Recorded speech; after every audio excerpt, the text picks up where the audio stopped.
Welcome to Frequent Milers Card Talk, where Nick and I host a credit card intervention. What credit cards should you get and which should you dump? Today's guest is Jennifer Hattery. Welcome, Jennifer. Hey, thank you for having me. It's good to have you here. My name is Greg. As you know, I'm here with Nick, and we're looking forward to getting into this. This is sort of our first episode of Card Talk. We did a pre-beta episode about a month ago. So the warm-up. You could call this the second or the first, depending on how you want to count it. But Jennifer, or Jen, I think you said you'd like to be called. Can you tell us a little bit about your situation and why you wanted to be on Card Talk? Yeah, sure. We are a family of 6.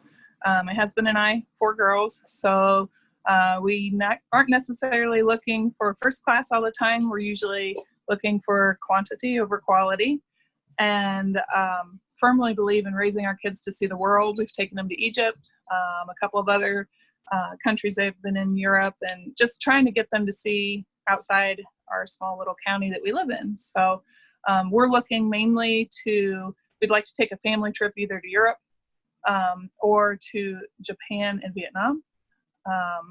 And then as a couple, my husband and I are really kind of targeting, we'd like to see Budapest, Prague, and maybe Vienna. So great picks. Yeah. Yeah, no, that sounds great. What specifically about the Card Talk format, what interested you? I actually really like to be able just to listen to the format and kind of hear the thought process. It helps me look at where I'm at and assess what I have and where I'm going. That makes sense. That makes sense. Yeah. It's helpful to get somebody else's perspective sometimes so that you can kind of focus on what matters and what, well, like Greg said at the beginning, what we need to keep and what we need to get rid of, because a lot of times it's easy to lose focus of that. Yeah. So I think an easy way to get started might be to start with what to get rid of. So you sent us a list of credit cards that your family has signed up for in the last couple of years, and some things jump out at me there. So for example, you have, if I'm reading this right, there are 2 Sapphire Reserve cards in your family? We do. Yeah. Okay. And with the new fee change, we were, which one's going to go, who keeps it and who gets rid of it, you know? Mm-hmm. Yeah. Yeah. So if one of you is going to keep it, I guess what Greg's probably going to tell you is that if one of you tends to spend money on the bonus categories, travel and dining alone, then that would probably be the person who would keep it. There's a $75 authorized user fee. So if you need to become an authorized user, you can. But because of the $75 fee, unless you spend a lot of money in those bonus categories apart from each other, then it probably only makes sense to have one Sapphire Reserve in the household. And I don't really think it matters who has it, right, Greg? Right. Either person can have it, and that should be totally fine. If they only had one card that allowed transferring to partners, then you'd want to also think about whose account would you want to be transferring to if you didn't have an authorized user card as well. But in this case, one of the questions I have is whether either of you should have the Sapphire Reserve. Do you get a lot of value out of it? We do try to be very careful as far as annual fee cards, making sure that we're at least utilizing the dollar value of that annual fee. And obviously with COVID, this is the first year that we've really had to purposefully look, are we getting our money's worth out of this card? And this year's looking like it's going to be just barely. Okay. Whereas in years past, between his work travel, which isn't very much, and just between things that I'm doing, we've always at least met the annual fee on that. But then with the new fee structure, I'm not sure. So how do you get value out of the Sapphire Reserve? What ways do you beat the fee, so to speak? Obviously, you got the travel credit, so it's got the $3 annual travel credit. I'm sure you probably use that. What other benefits are key to you? Well, we do like having the pre-check. When there's 6 of you going through security, it gets real annoying real fast. So that's a benefit that actually, it's technically fluff, but it's important to us. So we have cycled through that on both cards pretty well. And then we liked the dining and travel categories, we do use those as well, and we always end up making the points. And our last big family trip was Egypt, and we booked that through the portal using the 1.5 cent, I don't know, what do they call it, qualifier, multiplier.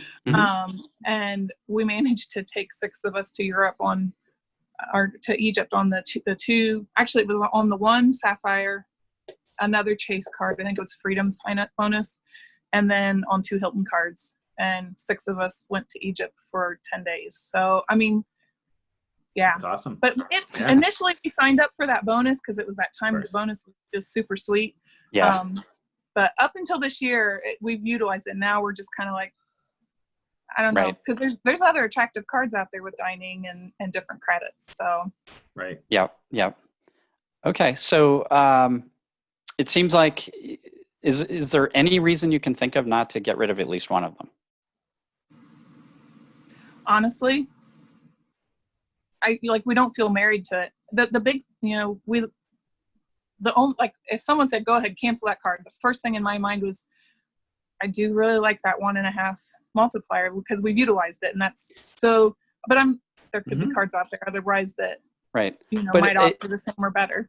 Right. But if you just got rid of one of the cards, you would still be able to use that multiplier. So that's not an issue. Because remember, you can combine your Chase points with another person in your household. So you can put all the Chase points that you and your husband are earning together into one Sapphire Reserve card and still get that 1.5 cents. You don't need the 2 cards for that. So Right.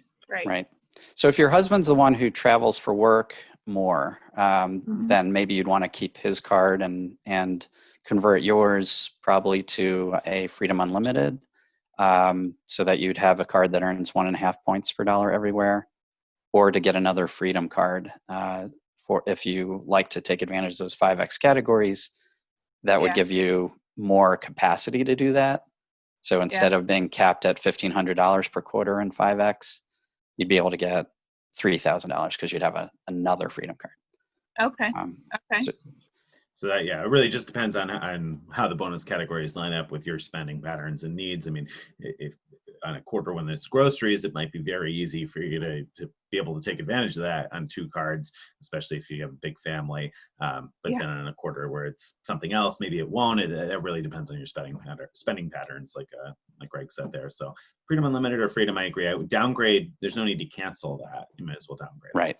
Definitely don't cancel it. And the other thing I don't know if you're aware, but you probably are, that you can move your points from your account to your husband's or vice versa. So if he's the one who ends up with a Sapphire Reserve, you'll want to move all of your points to his Sapphire Reserve account so that you can redeem for the 1.5 cents through the portal or transfer to partners. Right? Yeah. Okay. The next thing, it looks like you have 2 Inc. Business preferred cards that are $95 a year each. Is that right? One of them just got canceled. I canceled one. It was kind of the fee was due. Life was crazy. Normally I would downgrade, and I canceled. It was, Got it. Okay. So you have the one, and that was open so your husband's card was just opened this year, right? So you have till till next January before worrying about the annual fee on that one. Yeah. At that point, you probably will want to product change it rather than cancel. Yeah. And there's actually reasons to go either way with that one. And let me explain briefly. In general, with Chase cards, and most credit cards, I prefer downgrading to a no fee card.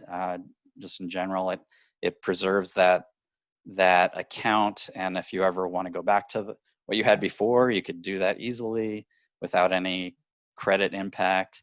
You don't have to worry about losing your points if you do it, if there's any points attached to that account. The one reason that you might want to consider canceling, though, in this case instead of downgrading, is just if you're at the point where it's not clear that they'll approve you for more business cards, then canceling will kind of reduce the amount of cards that are open that they see as visible, and then you might have a slightly better chance of getting approved the next time you apply. Okay. Agreed. So that one is, at least I would think it's probably on the chopping block come January, whether you're going to cancel or you're going to downgrade, because if you have the Sapphire Reserve, you've already got a card to be able to transfer to partners. The 3X travel is overlap on those two cards, unless you spend a lot of money on shipping, the other key 3X category with the Ink Business Preferred, then yeah, I would be canceling that or downgrading that. No sense in paying the fee on that. Okay. All right. So Delta. So you have 2 Delta Platinum cards. We do. And they were both opened last year, right? In 2019. Yes. So that means, let's see, at least for one of them, you've already renewed, right?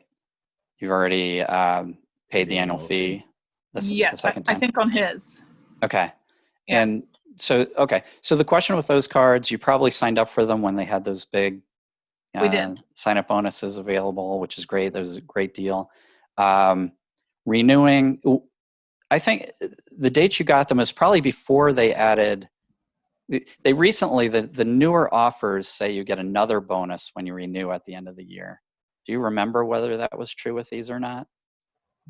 That doesn't sound familiar. I don't. Right. I usually I have notes like what my offer was, and I don't remember that being in there. It was those standard. It probably wasn't, because I think that was pretty recent that they introduced those new terms. So that means that the only reason to renew is if you value getting. This is my like high level summary of it. If you value getting the companion ticket each year. Okay. I mean, there are other reasons, and that's if you're trying to get elite status. But I think from the summary you told me through email, I don't think that's likely, right? No. Okay. So then let's talk about the companion ticket with Delta. Once per year, upon the account anniversary, they deposit a companion ticket to your account, and the way it works is you could book any domestic round trip flight. It has to be, there have to be certain fare codes available. Those are the cheaper fare codes, but you can book, round trip to California or something like that, and add one companion on sort of for free. I'm saying sort of because there are some taxes and fees, but for these domestic flights, it's not much. Like it's usually you're paying about $30, something like that for the second person. So, so what ends up happening is, this card is what, $250 a year, I think.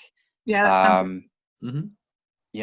If you use it for a $400 round trip ticket, then paying $250 for that turns out to be a good deal.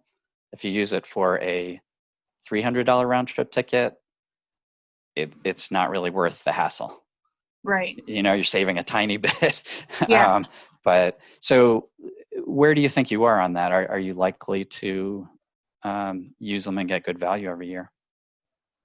Well, our hope was with my husband's travel, he could book a ticket, then I could fly for free, and then I could travel with him. Right. So the companion ticket is appealing to us. We had the Southwest Companion Pass for a while, and I was able to go a few places with them. It's pretty nice. 4 kids. It's nice to have a house every once in a while. Those were the days. Yeah. So, but we're not specifically purposeful in that. As far as like, we want to take these domestic trips, and we know like California, obviously you're going to be spending that much on a ticket, Mm-hmm. Yeah. We don't have a lot of purpose there, I guess, is the best answer I have. Well, but on the flip side, I guess if you have 6 people and you're looking to, fly 6 people round trip, then maybe having 2 of those companion tickets is valuable for you. So I don't know, Greg. I think I would err on this side. When I saw this, I thought I don't feel like it's probably worth keeping those 2 cards. But when you look at it that way, if they are looking to go to California next year, 6 people, it would seem that those 2 companion tickets should probably be pretty valuable, especially considering they're flying from a smaller market airport. Prices are probably expensive. What do you think, Greg? Yeah, no, I totally agree that it can be a a very good solid deal. The question really comes down to, are you likely to actually use it like that?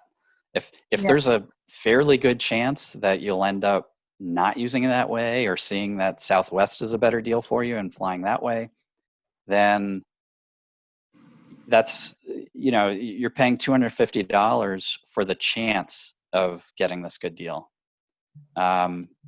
So personally, like, I use my companion tickets a lot under normal circumstances.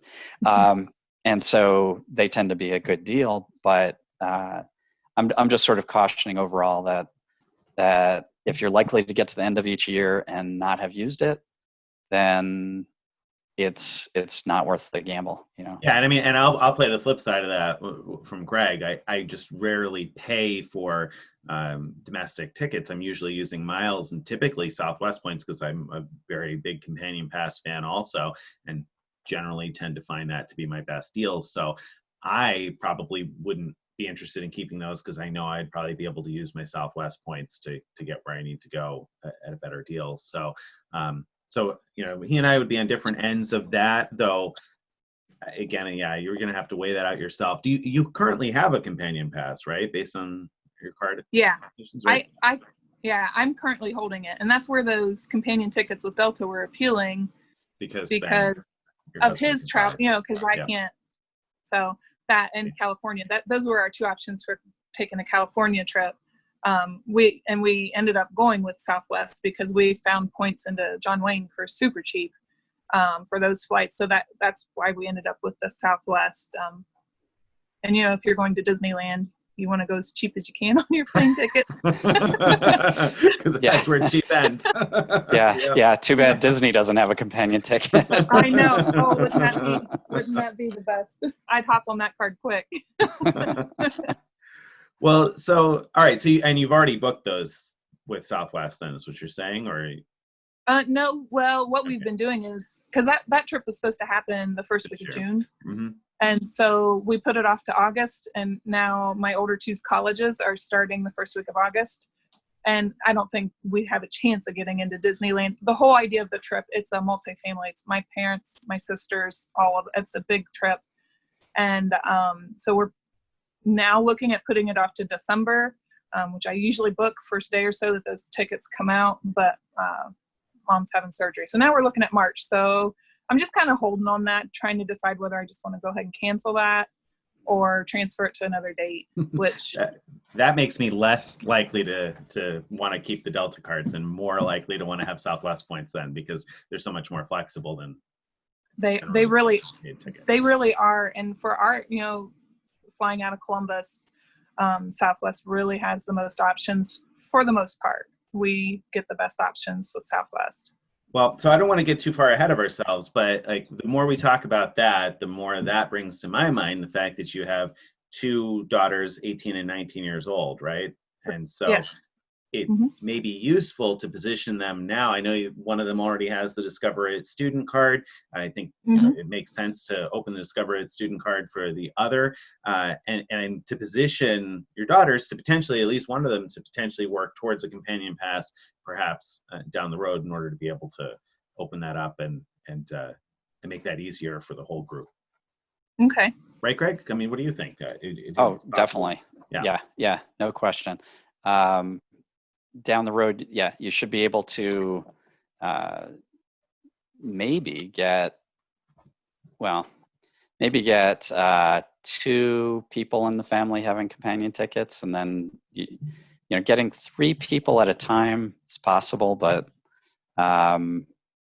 you might be better off, just because of Chase's rules of how long it can be between applying. You might be better off spreading them out so that you get two people 1 year, then the other two people the next year, then the first two people the year after, that kind of thing. Yeah, that could be like a long-term goal for where you would get with that, and then that way you can have 2 out of the 6 people flying for free each time.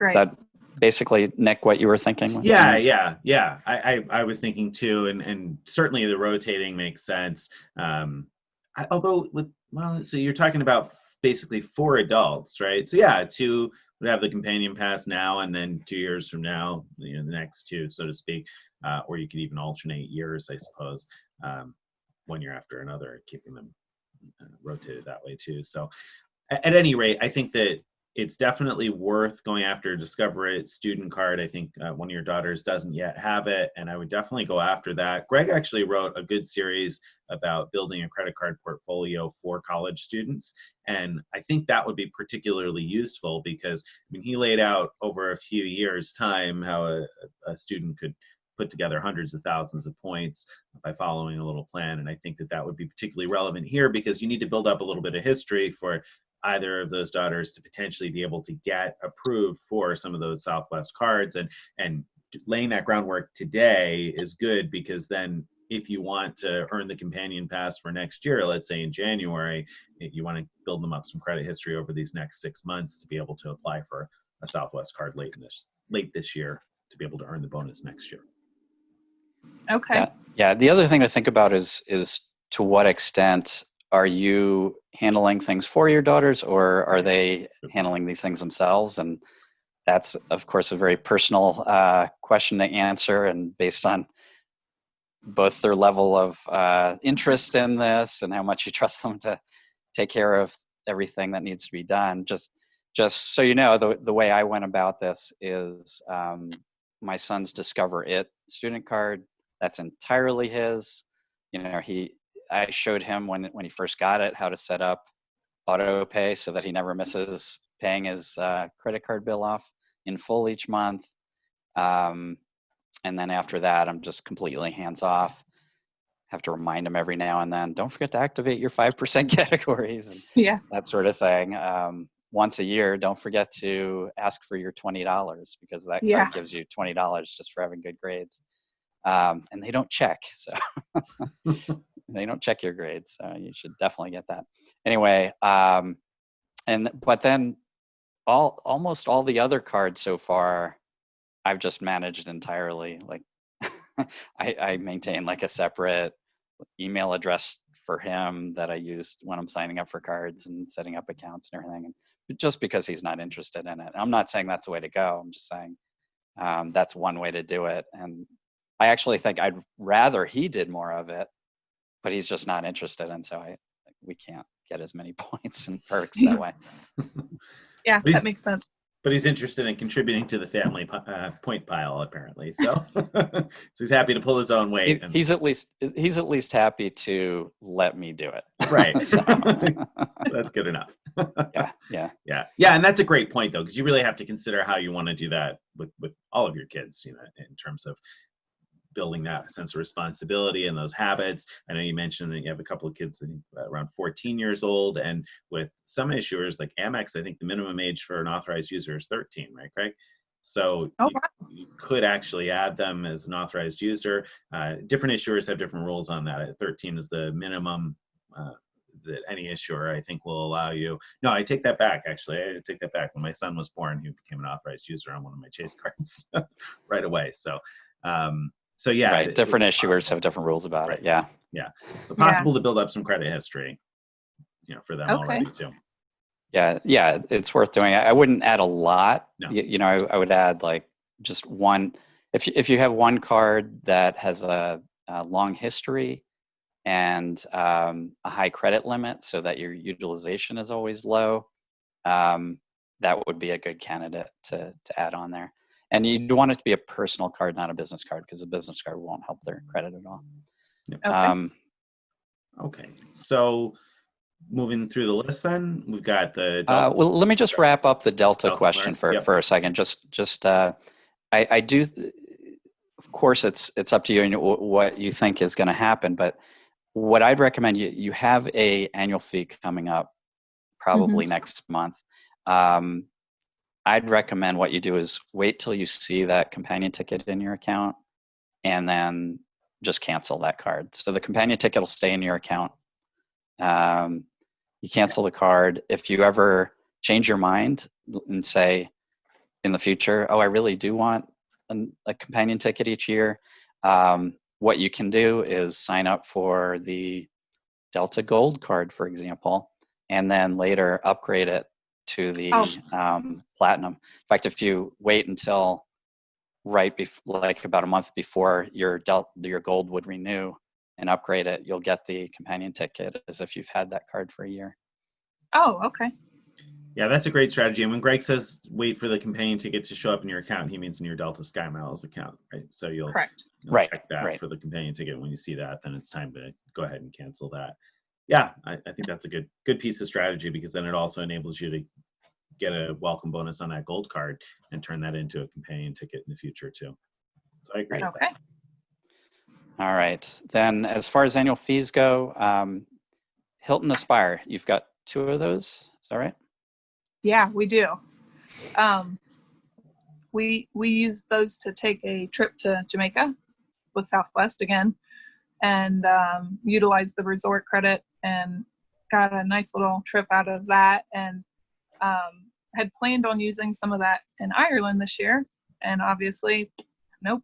So that's another one that it's kind of, I think a lot of people probably are dealing with this now. Like, I had plans for you and I was going to decide whether to keep you next year, and now all of a sudden you're kind of looking them in the face like, we still really want you.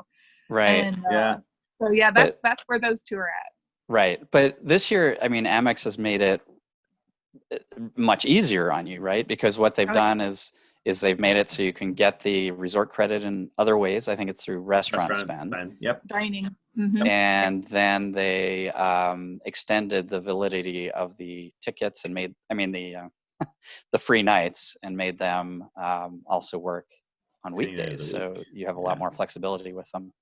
Yeah. We actually, to make sure we got value out of those this year, we just went to North Myrtle Beach, and for a few days just with the family, because, when you tell your kids you're going to Disneyland and sorry, we're staying home.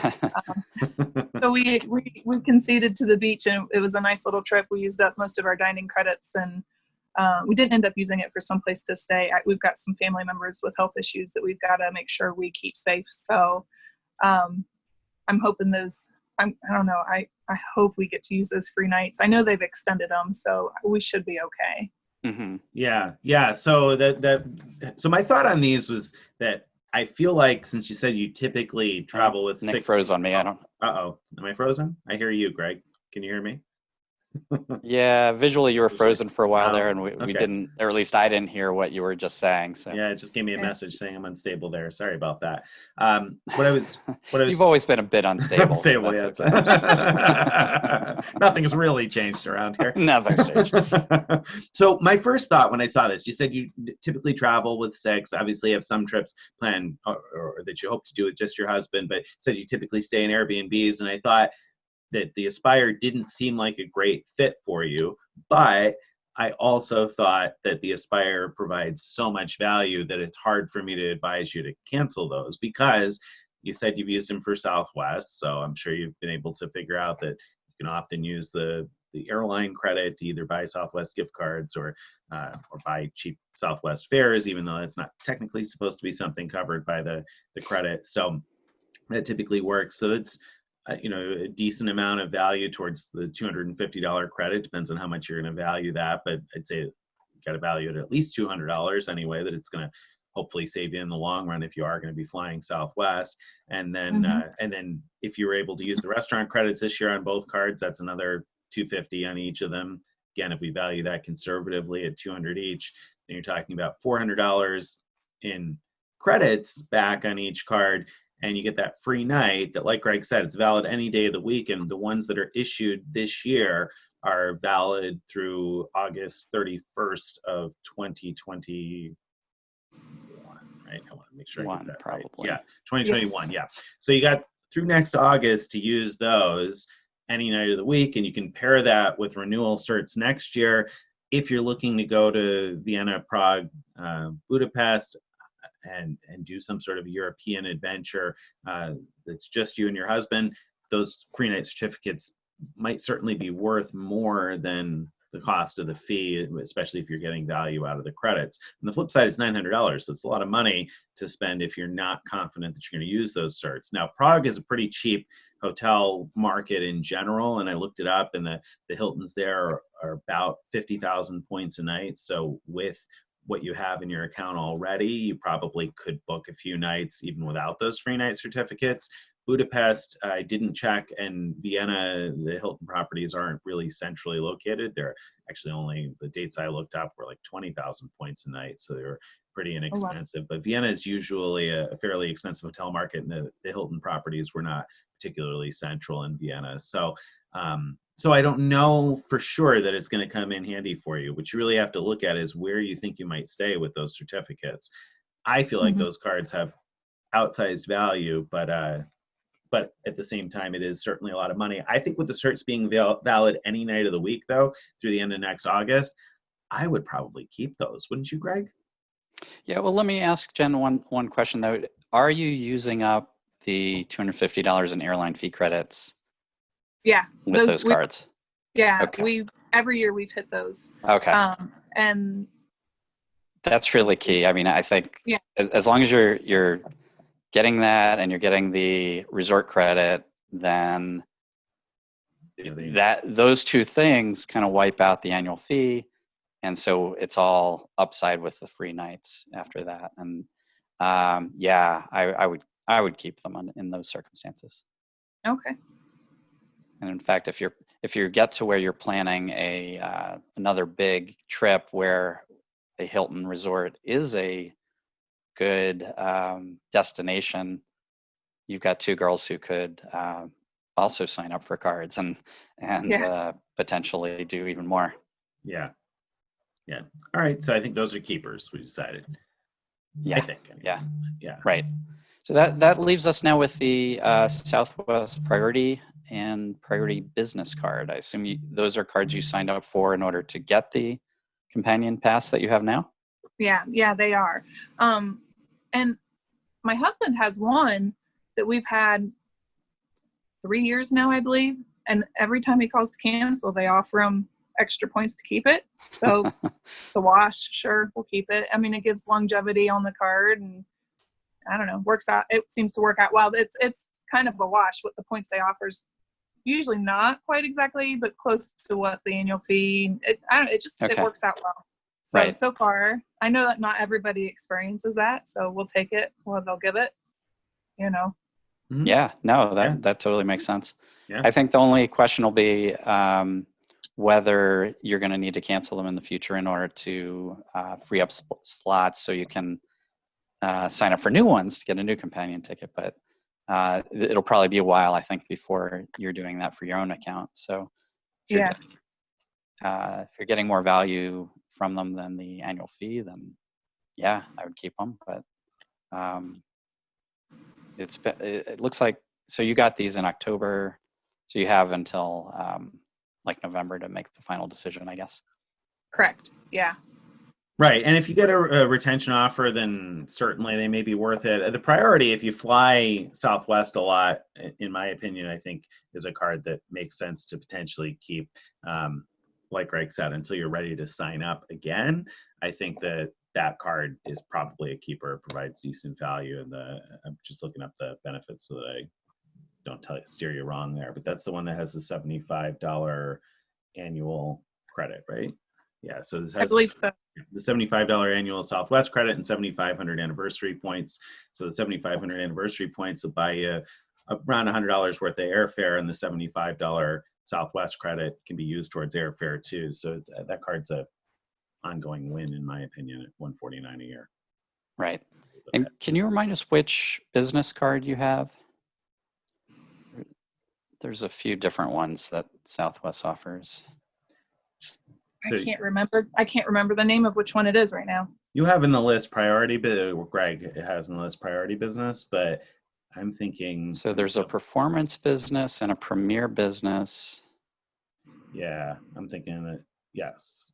And so the difference is, so one of them is, what does it say, 190? 99, yeah. And then another 199. 199, another one's 99. Yep. Yeah, and in that case, go ahead. Yep. What do you think? I think I have the more expensive one because it offered some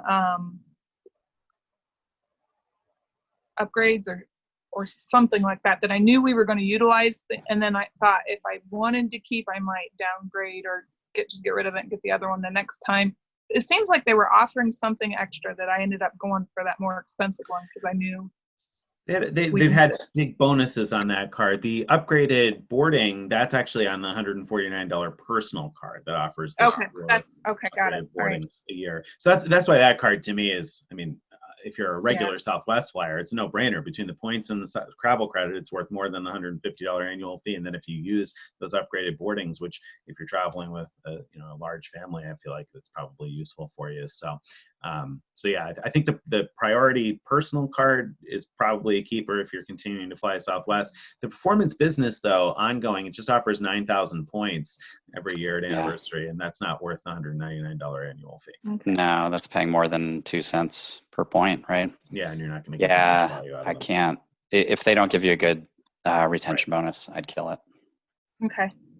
Yeah, I don't think there's a good reason to keep and in that case with the business card, I don't think there's a reason to downgrade a co-branded business card, especially in this case with Southwest, because eventually you're just going to need to be able to sign up again in order to be able to get a future companion pass. So there's no sense in keeping that one at all. The priority personal card is the one that gives you all the benefits that you want to keep. Got it. Business one. Okay. All right, cool. I think we've gone through The list all of the big ones, right? so now we got to There's- talk. Yes. Oh, go ahead. There was a Citi American Airlines card, but you just That was opened open. that recently, and so I mean, in general, I would cancel those after a year as well, or that might be a good opportunity to product change to the double cash at the end of the year. So that way you have a really solid card for when you're ready to get into the Citi Thank You Points program. Yeah. Are you familiar with the double cash and what it Well, does? I when we got that one, we had some big spend, and I knew I could get an online number. So we were looking who's got a bonus out that we think we'll probably use it. I can get a number real quick. Mhm. And I was kind of looking at the thank you points, and I think it was double cash and one other one I saw that I thought, well, that might be some use for us. Yeah. And then just haven't done anything with it yet.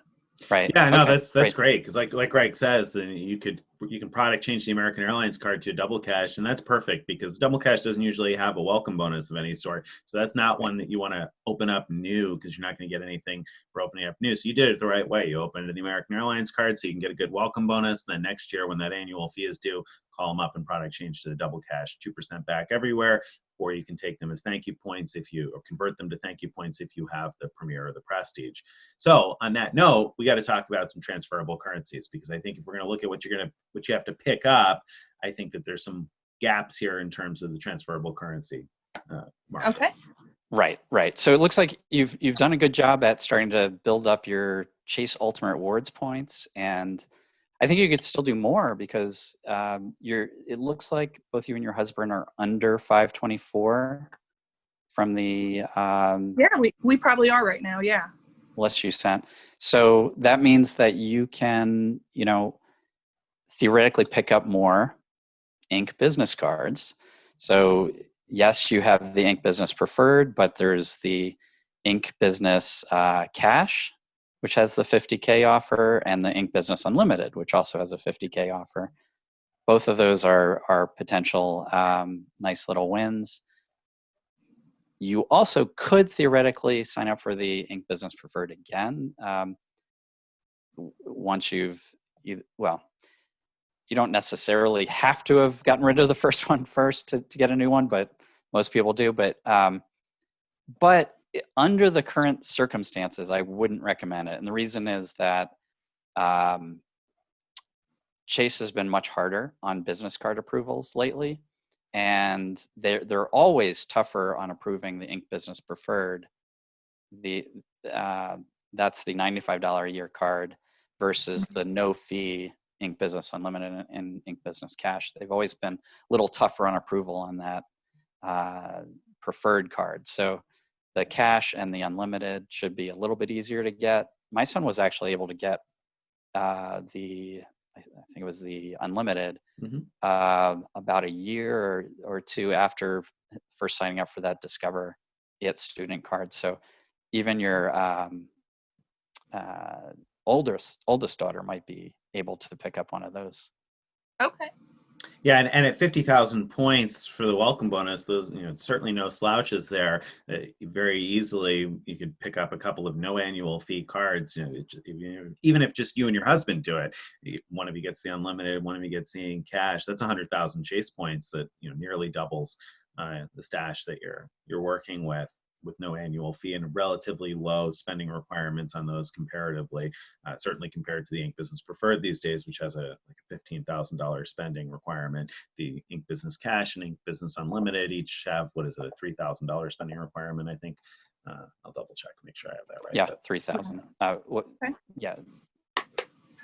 As far as how much credit you need to have I allocated. meant, yeah, so no, I meant the spending requirements in order to earn the bonuses are okay. All right. So are much lower than the Inc. Business Preferred. So also they're easier to trigger in terms of meeting the spending requirements. So yeah, I think an Inc. Business Cash and or Inc. Business Unlimited, perhaps one for each of you, makes sense because those are easy points. Again, worth 1.5 cents each.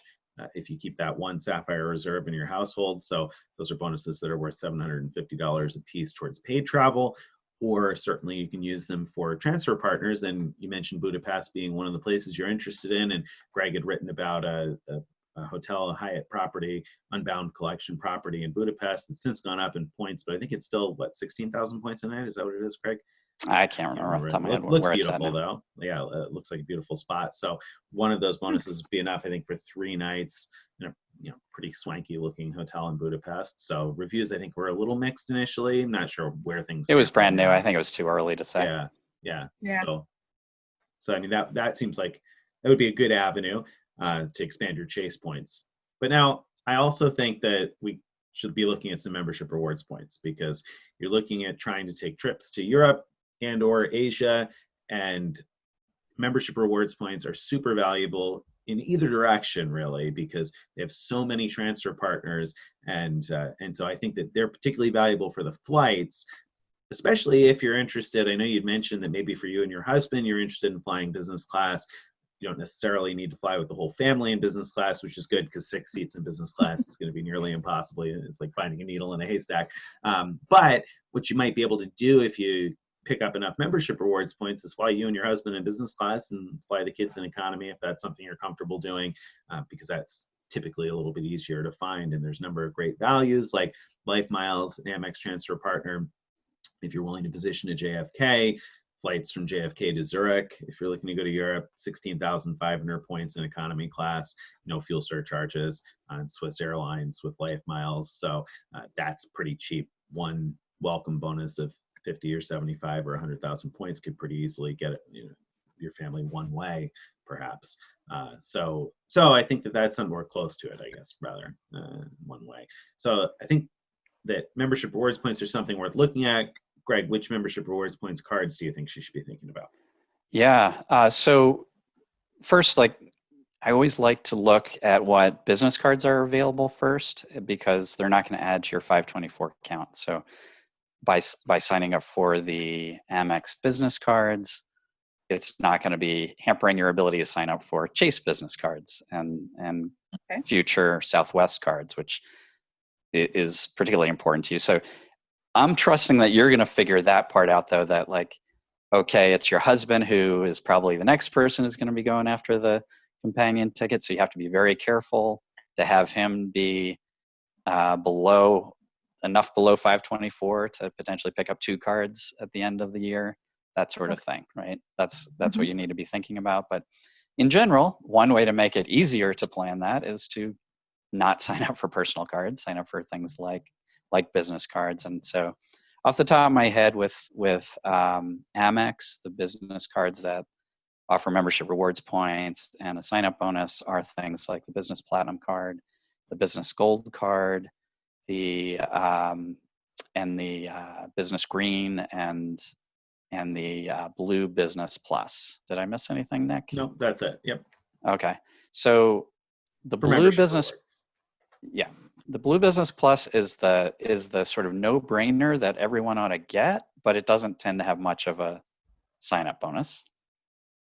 The Business Platinum at the other end is one that tends to have the highest sign-up bonus, but it also has the the highest annual fee, and also the highest spend requirement to get that bonus. And so you could look at the different levels of those requirements and see what you can do. But one nice thing is that traditionally Amex has been pretty easy at approvals for these cards. Lately, that might not be as true, but I still think they're probably much easier than Chase. And so you can be looking at your kids also for picking up some of these cards if that works for your needs. Strategy, though, let me talk about that for a second. When signing up for Amex membership rewards cards, the strategy, especially in a family like you're talking about, strategy should be that one of you gets one of them. Anyone, whichever one kind of makes sense for your needs, and then refer your other family members to either the same card or to others, because Amex lets you do that. Lets you refer. If you have the Blue Business Plus, and your husband wants the Business Platinum, you can refer him from your Blue Business Plus to the Business Platinum, and that way you're getting points when he signs up. And so you can get a lot of points really quickly when you're talking about a family doing that sort of thing. Sometimes those cards offer really decent referral bonuses too. Like my wife's Business Platinum right now, it's 20,000 points per referral. So, for example, she's got that card. If she referred me to the Blue Business Plus, I think the referral offer for the Blue Business Plus only comes with a 10,000 point sign-up bonus, but then she would also get 20,000 for referring me. So it's 30,000 within the household. And then, I get a Blue Business Plus and refer her back for an Amex Gold, and perhaps the Blue Business Plus only offers 15,000 points for a referral. Still, I get 15,000 and she gets the sign-up bonus from the Business Gold, and we can go back and forth that way to build up points pretty quickly. And especially if you do choose to get your older teenage daughters involved in the game, this could really be a way to generate a lot of points within your household pretty easily. Okay. Right. Now, one other thing to keep in mind is you're going to want to have at least one person, you or your husband, be a employee. They call authorized user cards employee cards on business accounts. You'll want to be an employee on at least one of each of your family members' Amex business cards. And the reason is that in order to, when it's time to book an award, it doesn't work like Chase. You can't move your husband's membership rewards points to your account. What you can do is move, if you're a authorized user or an employee on his account, then you could move his membership rewards points to your Life Miles account or to your Virgin Atlantic account, whatever you're transferring to. But you can only do that if you're either if you have an employee card or a authorized user card on one of his accounts. That makes sense? So you kind of want to decide, like, what I think the way I'd think about this, decide whether you're going to be the one owning the rewards program accounts, or if it'll be your husband owning those accounts. Just whoever's name is primary on those loyalty. Whoever wants to do program. the legwork in terms of booking stuff, and especially if you're going to have to make phone calls to book anything, then that's good point. Yeah. So if it's going to be you making those calls, it's probably better you open those accounts, because to transfer to Life Miles, you have to have a Life Miles account. To transfer to ANA, you're going to have an ANA account, and so on. So let's say it's you, then you need to be a authorized user on at least one of your husband's cards and one of your each daughter's cards, assuming they get Amex membership rewards cards as well. Okay. That way you can move those points. So again, if you're an authorized user on your daughter's Amex Business Gold card, then that means she can move her membership rewards points to your Life Miles account or your loyalty account of some sort. So Yeah. we're using Life Miles as an example because they're one particularly good program for booking tickets to Europe, since they don't add fuel surcharges and they're partners with Star Alliance, a lot of Star Alliance airlines that fly to Europe. But there are quite a few different options with membership rewards. You can transfer Virgin Atlantic if you can find Delta award availability on nonstops. I know you mentioned that Detroit is a couple hours away from you, and so there's a couple of nonstop options to Europe from Detroit that you could potentially book for 50,000 points one way in business class. So if you wanted to be able to get, again, you and your husband in business class, that's something that's relatively doable with one welcome bonus each way. So that's something that's worth looking at. And then there are lots of other programs. I mentioned that one, Life Miles. ANA charges 88,000 miles round trip in business class. That's a pretty terrific value. So you got a lot of options there for future trips. And again, I think that by building up your membership rewards points, that'll make it much easier for traveling with a family too, because the quantity of points you can put together with membership rewards, since there are so many cards that offer membership rewards bonuses and different spending category bonuses, and then the ability to refer other people, it's very easy to amass a meaningful number of points in a wide range of loyalty programs. So I feel like that makes particular sense for your situation. Yeah, and there are also some programs that overlap with Chase. So, for example, Air France often has these discounts. What are those called again? The promo awards, Yeah, something like monthly, that? yeah, the promo awards. Where sometimes it's a really great deal to book a trip to Europe using Air France miles. And you can transfer Chase or Amex points to Air France. And so that will make it really easy. You know, you'll have points in multiple programs, but be able to put them all in one. Same is true with Virgin Atlantic. So there are a number of different useful partners there also. So that'll really open up a lot of possibilities for you. With Chase, love Chase points, but you have a limited number of cards that you can earn welcome bonuses on, and with their various rules, 524 rule and whatnot, makes it a little harder to amass a number of points that'll be necessary to fly 6 people. Whereas I think you'll find that easier with membership rewards. And also then if you want to take those trips alone with your husband, where you get to fly the swanky first class or business class and stay in a nice place, it'll be easier to amass a meaningful number for those trips also, I think, on the membership rewards side. Yeah. Last word on membership rewards for you is is to look at the Amex Gold card, the personal card. That one will add to your 524 count, but it may be worth one person in your household getting that card. I think you can add authorized users for free to that one. So that gives you the opportunity to earn 4x in U.S. grocery stores for up to $25,000 in spend each year. So for a lot of people, I mean, it has other benefits too. So just look at our pages that go into detail about that, because that one might be just a great card to have in general for your household. And so that card is one of the sort of rare ones that I think is often worth a 524 slot, even if the sign-up bonus is not great. But look for a sign-up bonus in the 45K point range usually. Okay. And let's be clear on those other Amex business cards. Apart from the Blue Business Plus, the other ones are cards that are worth opening for the welcome bonus in order to put together the points for your trip. But none of them are cards that I would necessarily keep long-term. Right. Maybe there's benefits to the business platinum that maybe some people will use, but I wouldn't be opening a business gold or a business platinum necessarily with the aim of keeping it forever, but rather for extracting value from the welcome bonus. Blue Business Plus is one you want to hang on to, and you should each have at some point, because it's got no annual fee and it keeps your membership rewards points alive and transferable to partners. So that's super easy one to get, 2 points per dollar everywhere and up to 50K spend a year. So that's certainly one that's worth keeping. But the other business cards are cards that you're going to get for the bonus to be able to travel, and then probably dump them. All right, so we've dumped a lot of information on you in a short period of time, and we're about up with our time, but let me ask you, did you get what you were looking for? Is there any last little bit you need to ask us?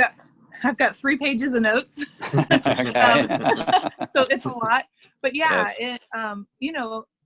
maybe other people are like this. You start off kind of on this hobby of, I want to travel. And so you get like this plan and you accomplish the plan, and, life happens and you just kind of just do it. You don't have purpose. So this has really helped me kind of focus in on some spots I know I need to, and just kind of needed that push into doing. And then, adding my older two in is just kind of icing on the cake. That's really going to enable us, I think, just combined with what all you guys are pointing me towards, plus the ability to throw them in the mix. Maybe those big trips are a sooner goal than I was thinking. So yeah, I'm super appreciative. Thanks so much. Okay, You're awesome. welcome. And one last thing I'd say is, do you use Travel Freely at all? Have you read about that on our site? I haven't. It's just a free tool for managing credit card signups. I don't know how, since I manage 3 people, and at times I've been managing 4 people's cards, I don't know how I would keep track of everything and stay sane without it, because it really helps by notifying me that annual fees are coming up, might be time to cancel, and just having a sort of a nice interface for keeping track of everything. So consider using that to Again, help it's manage just a your free cards. free tool that you Free can tool. put in what you have, so you can keep track of, like you said, when it's time to cancel or when it's time to open something new. So that could be particularly helpful with the portfolio of cards you're looking at managing. Awesome. Thank you. That'll be super helpful, because just doing the 2 of us, sometimes I've just got a spreadsheet and I literally go down through it about once a month. And, if I forget one month, what the heck, an annual fee? Right. It Right. surprised me, and I don't have a plan. So, And Travel Freely will send you an email to remind you of those things. And so it's nice because the spreadsheet is, we're big spreadsheet believers here. We use a lot of spreadsheets, but the spreadsheet doesn't notify me and remind me. I have to look at it myself. exactly. Whereas, Travel Freely will send you that reminder. So Yeah. Exactly. Plus, just keeping an always up-to-date indicator of your 524 status is really helpful too. Yeah, because it didn't even occur to me that we were in it, we were over 524 for so long. It didn't even occur to me that, we probably aren't now. So that's really by cool. my count, I think one of you was at 2 and the other was at 324, I think, by my count looking at it. So yeah, you've got some space there too. So that's good news. Very good. Great. Awesome. All All right. Well, it was so nice talking to you, Jennifer. Yeah, it was great meeting you guys and being able to talk. I appreciate it so much. Thank you very much. It was great having you here. And thank you everybody who is listening when we publish this. We appreciate you guys being out there too. If you'd like to hear more about what we've been talking about, you'll want to go to thefrequentmiler.com/subscribe. Link is right up there, thefrequentmiler.com/subscribe. And that way you can get on our email list, join our Facebook group, and maybe be on a future card talk just like Jen was today. Thanks again, Jen. We'll see you guys next time. Bye. Thanks.